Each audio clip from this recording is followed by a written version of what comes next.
Հայաստանի Հանրապետության պաշտոնական դիրքորոշումը քանիցս արտգործնախարարությունը հնչեցրել է եւ եւս մեկ անգամ չեմ վարանի կնշեմ, որ հույս ունենք, որ կհաստատվի շուտաբույտ խաղաղություն, որովհետև դա շատ կարևոր տարածաշրջանային կայունությունը շատ կարևոր է բոլոր երկրների, այդ թվում նաև Հայաստանի համար,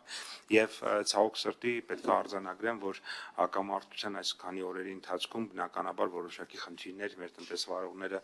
արդեն իսկ ունեն, մի շարք բեռներ կան, որոնք որ հիմա Բանդարաբաս նավահանգստում կանգնած են, դեռ դուրս չեն եկել, մի շարք բեռներ ճանապարհներին են կանգնած եւ բնականաբար եւ մենք արտահանման հետ կապված ունենք խնդիրներ եւ մեր ներմուծողները, որոնք Իրանից կամ Իրանի տարածքով այլ երկրներից ներմուծում են կատարում, ունեն այս պահին բազմաթիվ խնդիրներ, հասկանալի է, որ դրանք մակրոգործոններ են, որոնք որ մեր կառավարման շրջանակից շատ այսպես ասած ցավոք սրտի շատ փոքր չափով են գտնվում մեր տիրույթում եւ մենք հույս ունենք, որ երկու երկրների միջև